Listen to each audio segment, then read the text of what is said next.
City Council to order. Today is August 5th, 2024. We start with the invocation. Would you please rise and pray with me?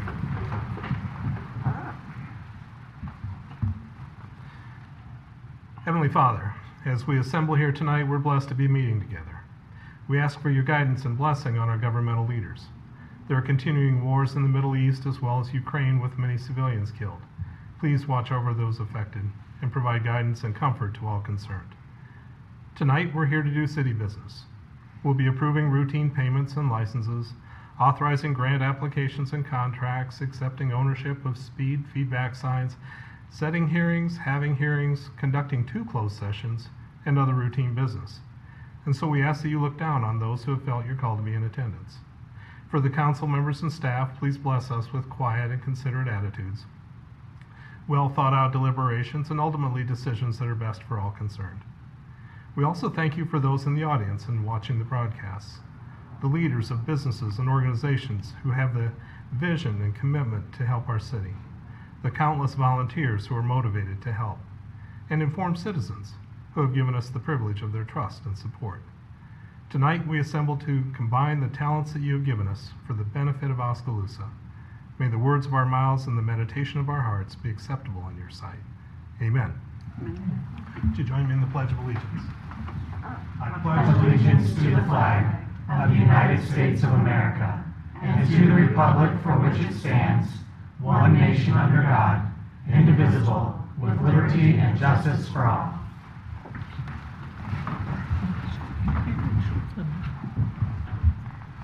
Roll call, please. Almond. Here. Caligari. Here. Comfort. Here. Drost. Here. Hermson. Ibrahim. Here. Ocean. Here.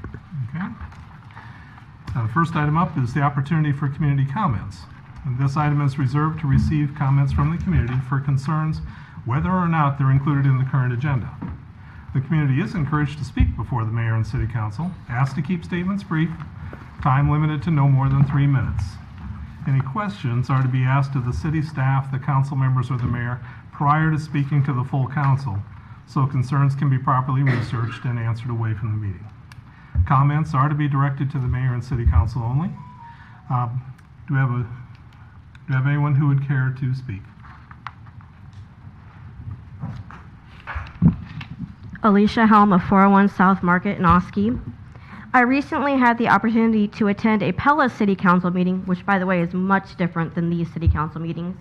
And I wanted to make them aware of some outstanding bills that our city has and warn them that it might not be wise to do business with someone who can't pay their bills on a timely manner, especially bills for an essential service like 911. One thing that stood out to me was that the amount of time it took the council to listen to the citizens. It was over an hour I learned about pickleball courts and soccer field needs in Pella, and the council asked questions of the citizens. They listened, they wanted their feedback. Here it feels like talking to a 50-foot high brick wall, which isn't no exaggeration. And then on to this outstanding bill that this city has for the 911 services.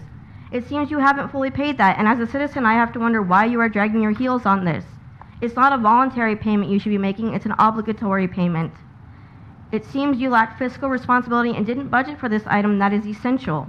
The county can't keep funding this for you. You need to hold up your end of the bargain, because I have a funny feeling the citizens might end up having to foot some of this bill with higher taxes and higher services.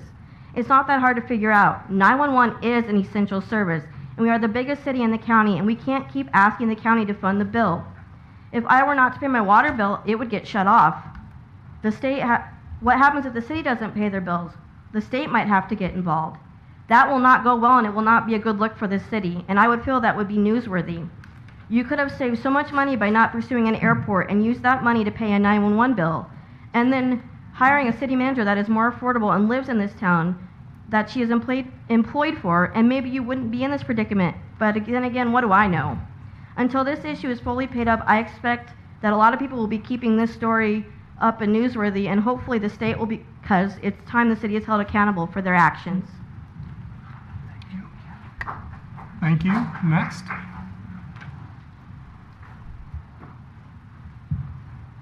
Anyone else who would care to speak? Okay, moving on. Let's see, next up is the consent agenda. These are all items that are considered routine by the City Council. They're enacted by one motion. If any discussion is desired, please pull them off, or at least let me know.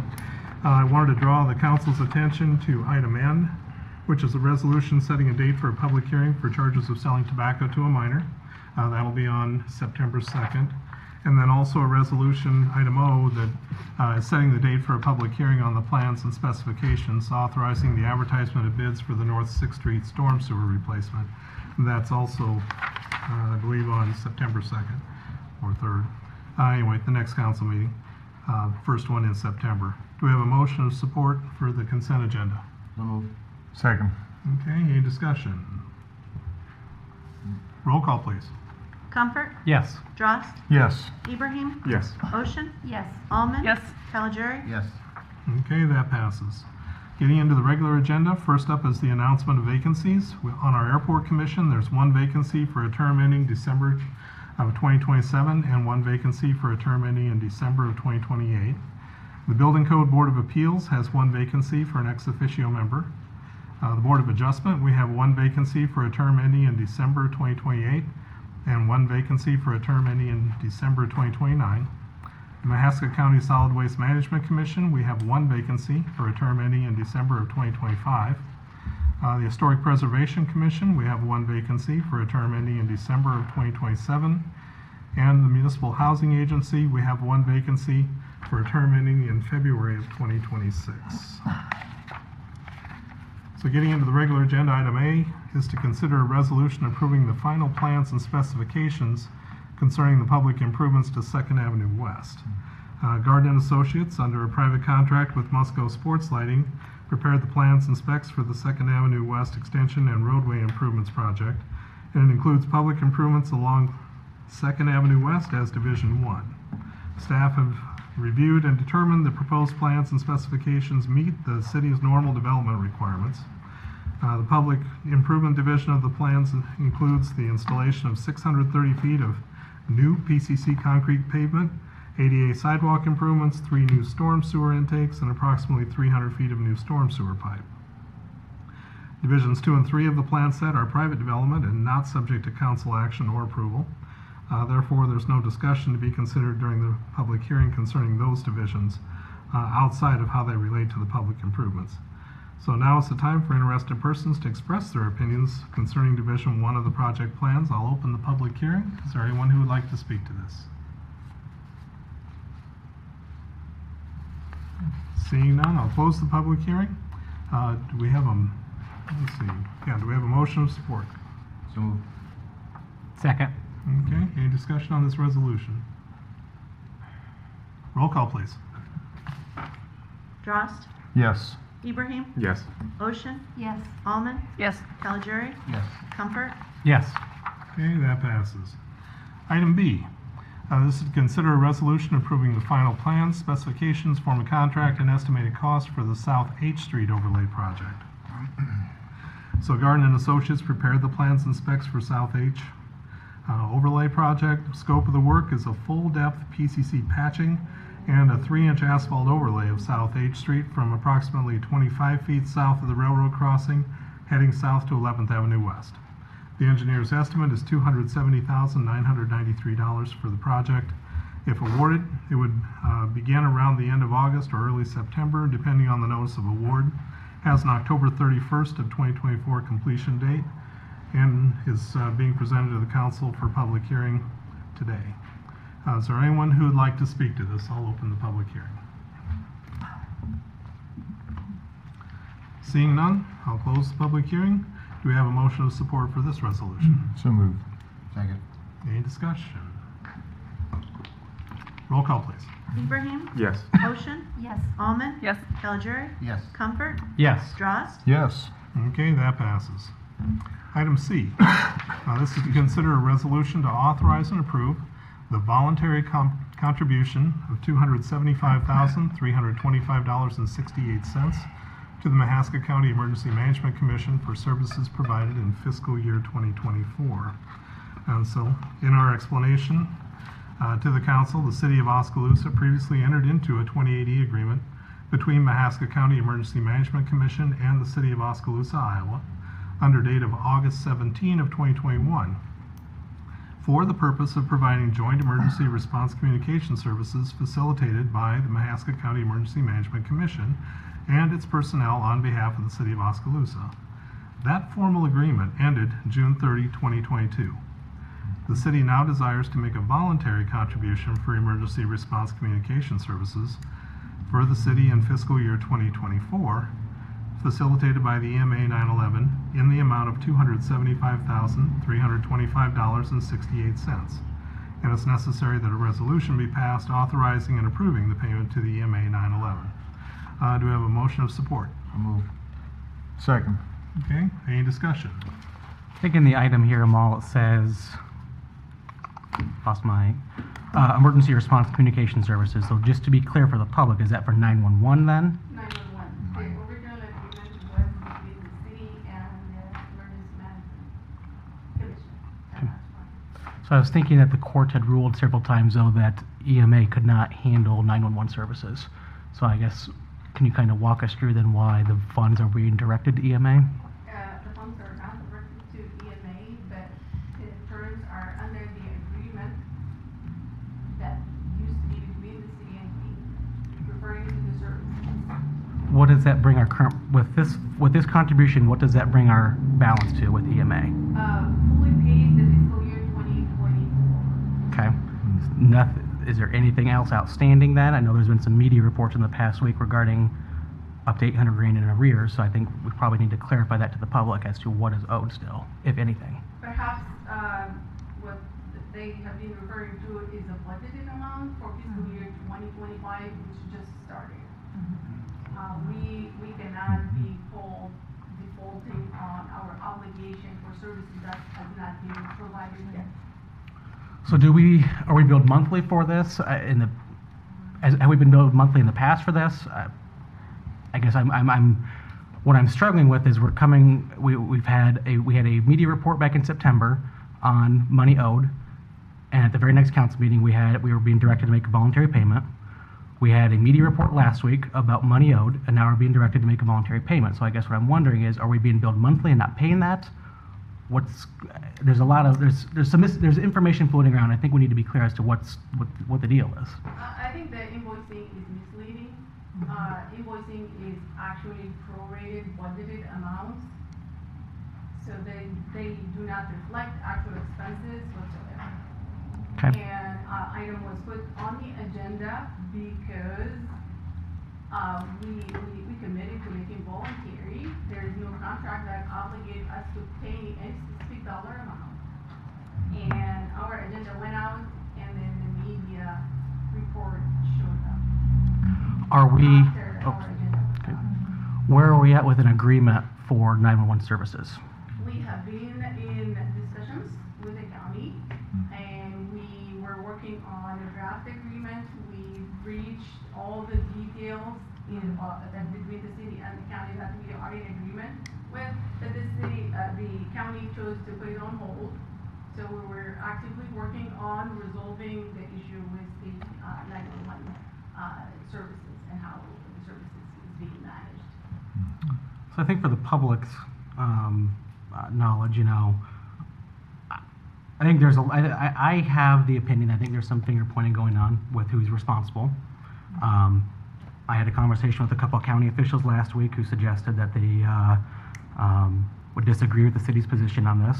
I just want to make clear to the public that I am not okay with any perceived non-payment of 911 services. I suspect I'm not alone in this. I've had a lot of people stop me in the past week. I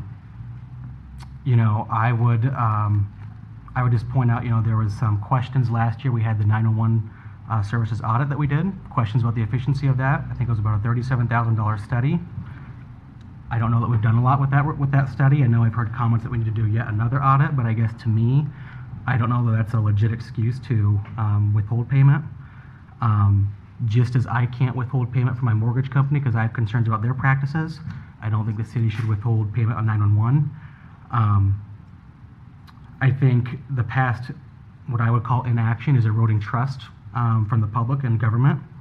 I think we've got to quite honestly stop acting like Congress and delay things endlessly and hope that the public's not going to notice. The public's aware there's an issue, and I think right now they're demanding action.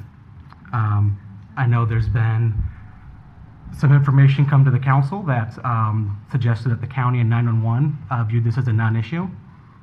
When I fact-checked that with some with the county supervisors, I was led to believe that might not be the county's position. So I guess I want to be clear on this, that if there is somebody in this room or in the city or in the county pushing a personal agenda or misrepresenting information to anybody, it's got to stop.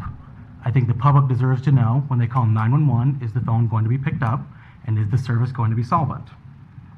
And I guess I would just say that, you know, with the concerns that have been raised on this issue and other issues in the past, I guess we choose not to listen to those concerns at our peril. So that's all I have to say.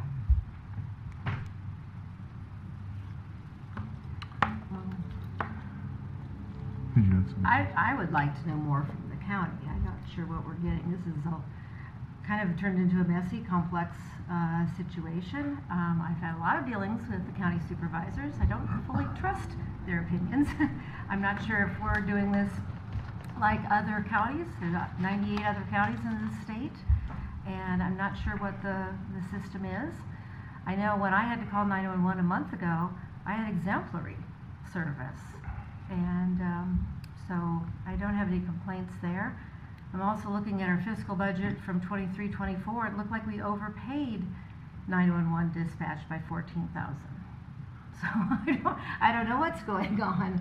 I think we need to, you know, kind of get to the heart of the matter and find out, you know, what's going on. Have we underpaid? Have we overpaid? Is this standard procedure or not? I don't know. And I don't want to be operating by rumor, and I don't want to be operating, you know, by threats. I don't think that's an official way to get at the facts. I'd like to, as Charlie was saying, get at the facts and find out what they are. And obviously 911 is a public service. When I had to call, I haven't had to call 911 in 25 years. And when I called, you know, it was wonderful service. And that. So I think this is a complex area that deserves some more investigation. I don't like the finger pointing and that. And I think, you know, we're trying hard to work with the county supervisors, but they're initiating some new procedures. Perhaps that's the way to go, perhaps not. I don't know. So anyway, I'm an educator. I think we need more education on this issue. And I would add, for fiscal responsibility, we are exploring all options. We're evaluating our options. There are so many service providers we can get into them. Right, right. And in, you know, today's world, you want that. When I travel to other places and wow, my cell phone's gone down, you know. But so far we've been following all the right steps, talking to the existing partners, and we've been doing everything we could to reach an agreement with the county and continue to talk to the county about a better resolution for the both of us. I think something I would like to add is that, I mean, here tonight we're being criticized for not making a payment of $275,000 that is owed to finish our contract for the amount that the county has billed us. Budgetary amount. Yes, thank you for that. The budgeted amount that we have been invoiced for fiscal year 2024, I believe, was $513,000, and tonight we're here to consider approving a payment of $275,000, and we're being criticized for not making that payment yet. But when we authorized the first payment for fiscal year 2024 of $237,703 or thereabouts, we had someone in community comments criticize us for making a payment without having an agreement in place. So am I wrong for making a payment without an agreement in place, or am I right for making a voluntary payment without an agreement in place? What's the right answer? I don't know. I don't know. What I do know is that services are being provided, and as Lisa said, they are exemplary services. Charlie referenced the study that we had, the consultants we hired, and it was $35,000 or thereabouts that we partnered with. That we partnered with the county so that we could better understand the operations and what services we were providing. The county is under budgetary constraints and tight budget conditions, as we are. We have a responsibility to the citizens of this community to make sure that we're spending our money where it should be. Okay, the only way we know that is to have people look at that. I believe that study showed that the services provided were appropriate for the community. The staffing was appropriate. They made a few recommendations, which I believe were being considered, but then no action had been taken. I believe there is regular communication happening between the county supervisors and their chairman of the board and our city management. I'm not going to say that our city manager and the board supervisor chair talk every week, but I think there is regular communication there. If there is a significant cash flow issue, budgetary issue being created by the city not paying this $275 until now, it would probably have been a much bigger issue, and we would have, I believe we would have been discussing it as a council in a very serious manner much earlier than this. I look at it as the $275 tonight. It is voluntary because there is no agreement. As I said, when we paid the $237 earlier in the year, we are doing it because it's the right thing to do. And 911 provides an essential service to this community. Okay, I think we are all in agreement on that. As Charlie stated, and it's been stated earlier, this fulfills the obligation, or we have paid we'll have paid 100% of the budgeted amount for fiscal year 2024. I believe last week, the week before, we may have received an invoice from the county for fiscal year 25 for another $513,000. Is that the right amount? I don't know. Okay, it's the same as last year. Okay, but the fiscal year started July 1st, and I personally am not sure why I would pay $513,000, which I believe is close to 50% of the annual budget, within the first 60 days of the fiscal year. Potentially, as Charlie said, we should be talking about options, and this is part of the negotiation and conversations with the county. What's a more appropriate way? Should we be paying monthly as services are being provided? Potentially. Do we need to be paying $513,000 out of our franchise fees, general fund, and all the different areas where that money comes from day one as soon as the calendar flips? I'm not so sure about that. But I am in favor of paying $275,000 tonight because that's the right thing to do. And if I could add to, when I was campaigning 2 years ago, I went to the other 9 cities, towns in this county, and everybody had varying opinions and felt kind of, hit with this.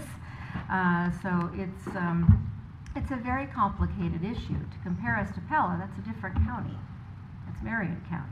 But there are 9 other communities in Mahaska County that are also, struggling with what to do with this. And I heard various conversations and that, but nobody wants to do away with 911.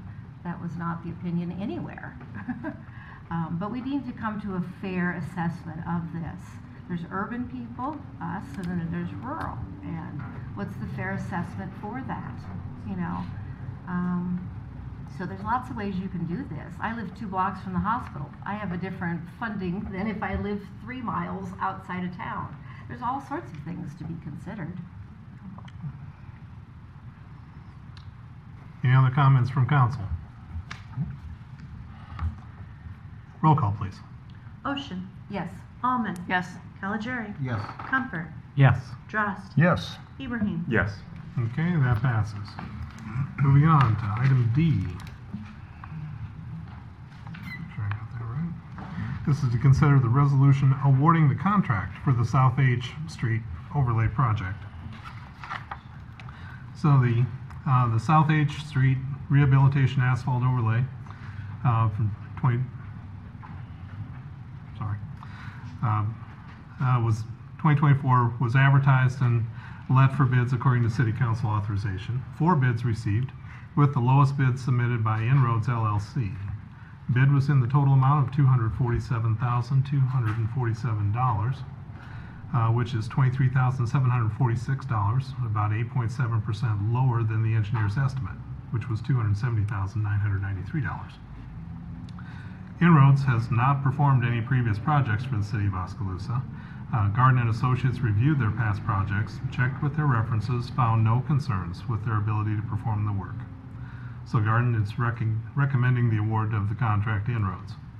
If the project is awarded, construction will begin around the end of August or early September, pending the notice of award, and has October 31st of 2024 as a completion date.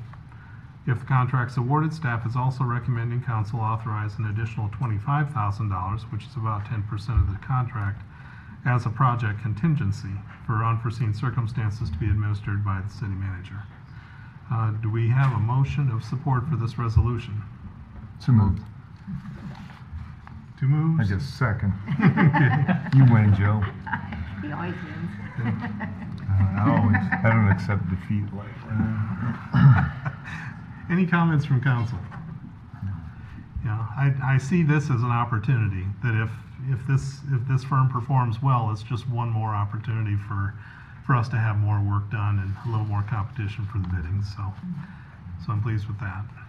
Roll call, please. Almond, Yes. Caligari, Yes. Comfort, Yes. Drost, Yes. Ibrahim, Yes. Ocean, Yes. Okay, that passes. Item E. This is to consider an amendment to the Oskaloosa City Code, which is relative to assessment of late fees on sewer bills. We had a mistake that we made with the agenda where included in with it is a resolution, the next page. It should have been a draft of an ordinance change. Right. So we can't really action the thing today, but what I will do is open up the, well, first off, describe it. So this relates to and establishes charges for sewer rental and sewer services in the city, Code Section 13.08.570, which are by agreement with the Oskaloosa Municipal Water Department billed and reflected on billings sent by the Water Department. So to clarify the issue of assessment and allocation of late fees that are otherwise payable, an amendment to the Section 1308.570 is necessary. I'll open it up for conversation if anybody has any questions or any comments. Seeing none, we'll move on. Okay, gets us to the end of the regular agenda.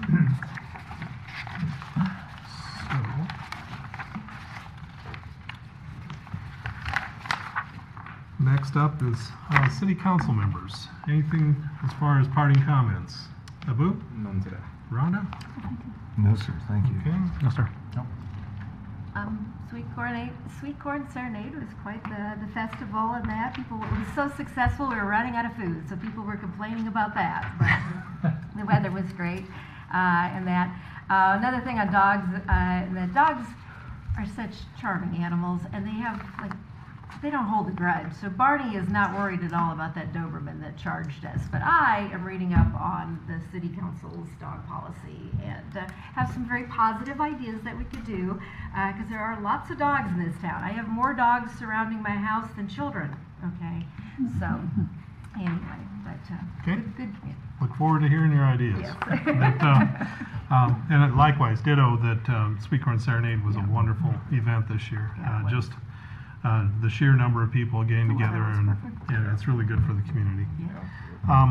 Next item up is the opportunity to go into closed session. We have a couple of these.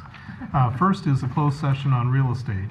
This is to consider holding a closed session under Iowa Code Section 21.5J. This is to discuss the purchase or sale of real estate where the premature disclosure could be reasonably expected to increase the price that the governmental body would have to pay for that property, or reduce the price the governmental body would receive for that property. Now, a little bit different than in the past is we have an opportunity for the city attorney's legal opinion. Should that opinion come before the vote or after the vote? as appropriateness for the closed session? I would think it would be fine to go ahead and recite it in advance, as Okay. historically we've been doing. Okay. And so do you have anything that you need to say regarding this closed session? Just the usual litany, the standard language we use. We are going into closed session for that reason. You're going into closed session with counsel and simply, or excuse me, with counsel as in legal counsel, I mean, for purposes of discussing something that is appropriate of that section of the Iowa Code. Okay. Very good. Do we have a motion of support to go into the first closed session? So moved. Second. Any discussion? Roll call, please.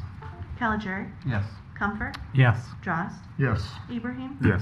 Ocean. Yes. Almond. Okay, that passes. And then the second closed session, it would be my intention to, as we finish the first closed session, we would go directly into the second. That we wouldn't reopen the meeting and then close the meeting again. And so the second closed session is regarding litigation, a closed session under Iowa Code Section 21.5.1C.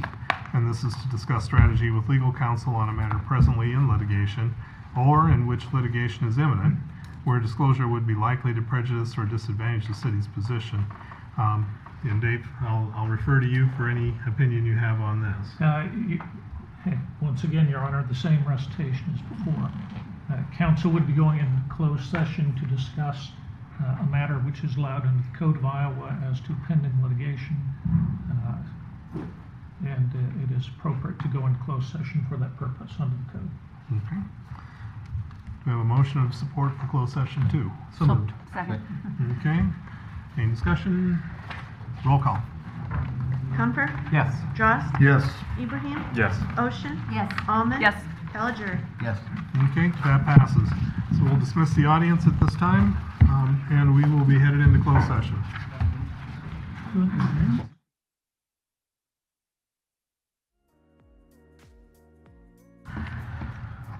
Okay, we have camera on, and we are back in open session. Where there are no further requirements or things of business to do. Do I have a motion for adjournment? So moved. Second. All in favor say aye. Aye. Boy, that was loud. We're adjourned.